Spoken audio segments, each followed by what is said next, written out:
माँ, बहुत जोरों की भूख लगी है। पेट में चूहे कूद रहे हैं। क्या आज भी हमें भूखे ही सोना पड़ेगा? हाँ माँ, कल भी तो बस पानी पीकर सोए थे। देखो ना, बाहर कितना अंधेरा है। मुझे डर लग रहा है। रानो ने भर आई आंखों को छिपाते हुए दोनों बच्चों को अपने पंखों में समेट लिया। वो टूटी हुई आवाज में बोली, नहीं मेरे बच्चों, धीरज रखो। ईश्वर कोई ना कोई रास्ता जरूर दिखाएगा। टुन्नू जी, आप कैसी महसूस कर रहे हैं? थोड़ी सी हिम्मत रखिए। टुन्नू चीले ने खांसते हुए कहा, रानो, मैं तो इस बीमारी की वजह से उठ भी नहीं पा रहा हूँ। बच्चों को भूखा देखकर मेरा दिल फटा जा रहा है। काश मैं ठीक होता तो दाना लेकर आता। आप परेशान मत होइए, आप बस आराम कीजिए। मैं देखती हूँ, शायद कुछ मदद मिल जाए।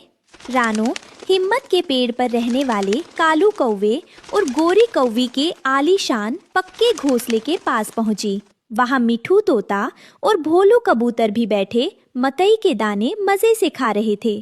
कालू भाई, गोरी बहन, भगवान के लिए थोड़ी सी मदद कर दो। मेरे बच्चे 2 दिन से भूखे हैं और टुन्नू जी की तबीयत बहुत खराब है। मुझे बस थोड़े से दाने उधार दे दो, मैं आते ही लौटा दूंगी। रानो ने गिड़गिड़ाते हुए हाथ जोड़े। गोरी कौवी ने मकई का दाना चबाते हुए तिरछी नजरों से देखा। अरे हट, आई बड़ी उधार मांगने। रोज का यही नाटक है तुम्हारा। जब कमाने की औकात नहीं तो इतने बच्चे क्यों पैदा किए? चलो भागो यहाँ से, हमारा मूड खराब मत करो। कालू कौवे ने काव काव करते हुए हंसकर कहा, रानो, तुम्हारे पतिदेव तो राजा हरिश्चंद्र बने बैठे हैं। बीमारी का बहाना बनाकर सोते रहते हैं। जाओ, किसी और का दरवाजा खटखटाओ। हमारे पास मुफ्त का राशन नहीं है। रानो ने उम्मीद से मिट्ठू तोते की तरफ देखा। मिट्ठू भाई, आप तो बड़े नरम दिल वाले हैं। मुझे यकीन है आप मेरी मदद जरूर करेंगे। अरे चुप रहो रानो, अमीर और गरीब की दोस्ती कभी नहीं हो सकती। तुम्हारे उस टूटे घोंसले के पास खड़े होने में भी मुझे शर्म आती है। अपना ये रोना धोना बंद करो और जाओ यहाँ से। भोलू कबूतर ने भी मुंह फेर लिया। गुटरगू गुटरगू सही कहा मिट्ठू भाई ने। इन गरीबों की आदत खराब हो गई है। आज मेरा वक्त खराब है, इसलिए आप लोग मेरा मजाक उड़ा रहे हैं। याद रखना, कुदरत का पहिया जब घूमता है तो अमीर को भी भिखारी बनते देर नहीं लगती। अभी रानो अपने घोंसले की तरफ लौट ही रही थी कि अचानक तेज आंधी चलने लगी। आसमान से आफत की बारिश बरसने लगी। हवा इतनी तेज थी कि बड़े बड़े पेड़ कांप रहे थे। बचाओ माँ, बचाओ! घोंसले से कुक्कू और गुड़िया की चीखें सुनाई दी। रानो तेजी से उड़कर पहुंची, लेकिन जैसे ही वो पहुंची, एक जोरदार हवा के झोंके ने उनके टूटे फूटे घोंसले को तिनका तिनका करके उड़ा दिया। रानो, बच्चों को संभालो। टुन्नू जी, कुक्कू, गुड़िया, रानो चिल्लाई। घोंसला पूरी तरह तबाह हो चुका था। रानो का परिवार बेघर हो चुका था। मूसलाधार बारिश में चारों पूरी तरह भीग रहे थे। ठंड के मारे बच्चों के पंख कांप रहे थे। माँ, बहुत ठंड लग रही है। हम कहाँ जाएं? रानो दोबारा हिम्मत जुटाकर कालू कौवे के घर के नीचे पहुंची। कालू भाई, दया करो, मेरा घोंसला टूट गया। मेरे बच्चे ठंड से मर जाएंगे। बस आज की रात अपने घर के छज्जे पर बैठ जाने दो।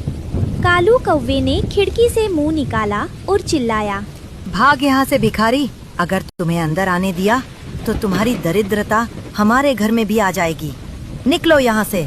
उसने जोर से खिड़की बंद कर दी। रानो भागकर मिट्ठू तोते के पास गई। मिट्ठू भाई, मेरी गुड़िया को बचा लो, उसे बहुत तेज बुखार है। तुम्हारी हिम्मत कैसे हुई मेरे घर के पास आने की? भागो, नहीं तो चोंच मार मार कर अंधा कर दूंगा। पूरी दुनिया से दुत्कारी गई रानो अपने बीमार पति और बच्चों को लेकर घने जंगल की तरफ बढ़ने लगी। बारिश का कहर थमने का नाम नहीं ले रहा था। तभी रानो की नजर इंसानों के छोड़े हुए एक खाली शिविर पर पड़ी। वहाँ जमीन पर एक बड़ी सी सफेद रंग की प्लास्टिक की तिरपाल पॉलीथीन पड़ी हुई थी। रानो के दिमाग में एक बिजली से कौंधी। उसने कहा, रोने से काम नहीं चलेगा, मुझे खुद अपने परिवार की ढाल बनना होगा। गुड़िया, पिताजी के पास बैठो और उन्हें अपने पंखों से गर्मी दो। माँ अभी कुछ करती है। रानो ने अपनी चोंच से उस भारी सफेद तिरपाल को खींचना शुरू किया। बारिश की बूंदें उस पर तीर की तरह चुप रही थी, लेकिन एक माँ की ममता के आगे तूफान भी हार मान गया। उसने जंगल से 4 मजबूत सूखी डंडियाँ ढूंढी। टुन्नू ने कमजोर आवाज में पूछा, रानो, तुम क्या कर रही हो? इतनी ताकत कहाँ से ला रही हो? तंबू बना रही हूँ टुन्नू जी। आज कुदरत और इंसान की छोड़ी चीज ही हमारा सहारा बनेगी। रानो ने चारों डंडियों को मिट्टी में गहराई से धंसाया और अपनी चोट से तिरपाल के कोनों को उन डंडियों से बांध दिया। देखते ही देखते उसने इंसानी तर्ज पर एक छोटा सा वाटरप्रूफ तंबू तैयार कर दिया। बच्चों, टुन्नू जी, जल्दी इसके अंदर आ जाओ। जैसे ही पूरा परिवार उस तिरपाल के तंबू के अंदर गया, बारिश का पानी बाहर ही रुक गया। अंदर बिल्कुल सूखा और सुरक्षित माहौल था। कुक्कू ने राहत की सांस ली। वाह माँ, इसमें तो पानी की एक बूंद भी नहीं आ रही। ये तो कालू कौवे के घर से भी अच्छा है। मेरी माँ सबसे बहादुर है। जब तक तुम्हारे माता पिता जिंदा है, तुम्हें आँच भी नहीं आने देंगे। अगले कुछ दिनों तक बारिश लगातार जारी रही। जहाँ कालू कौवे और मिट्ठू तोते के पक्के घोंसले भी सीलन और पानी टपकने की वजह से रहने लायक नहीं बचे थे, वहीं रानो का परिवार उस सफेद तिरपाल के तंबू में बिल्कुल सुरक्षित और सूखा था। तिरपाल ने उन्हें बारिश के कहर से पूरी तरह बचा लिया था। कुछ दिनों बाद आखिरकार आसमान साफ हुआ और सुनहरी धूप खिली। टुन्नू चिड़ा भी अब काफी हद तक ठीक हो चुका था। रानो, तुमने इस मुश्किल वक्त में जो समझदारी और हिम्मत दिखाई, उसका कोई जवाब नहीं। चलो, अब हम मिलकर अपना नया आशियाना बनाते हैं। हाँ पिताजी, हम भी आपकी और माँ की मदद करेंगे। रानो, टुन्नू और बच्चों ने मिलकर जंगल से अच्छे पक्के तिनके और हरी घास इकट्ठी की। कुछ ही दिनों की कड़ी मेहनत के बाद उन्होंने उसी तिरपाल के पास एक सुंदर और मजबूत नया घोंसला तैयार कर लिया। तभी वहाँ से कालू कौवा और मिट्ठू तोता गुजरे। उनका घोंसला बारिश में क्षतिग्रस्त हो चुका था और वे बेहाल दिख रहे थे। कालू कौवे ने शर्मिंदगी से सिर झुकाकर कहा, रानो, हमें माफ कर देना। हमने मुसीबत के वक्त तुम्हारा मजाक उड़ाया और तुम्हारी मदद नहीं की, लेकिन तुम्हारी हिम्मत देखकर आज हमारी आंखें खुल गईं। हाँ रानो बहन, असली अमीर तो तुम हो, जिसके पास इतना बड़ा दिल और अटूट हौसला है। हमें अपनी गलती का एहसास हो गया है। कालू भाई, मिट्ठू भाई, वक्त कभी एक जैसा नहीं रहता। विपत्ति के समय किसी का मजाक उड़ाने के बजाय अगर हाथ बढ़ाया जाए तो ईश्वर भी खुश होता है। मुझे आपसे कोई गिला शिकवा नहीं है।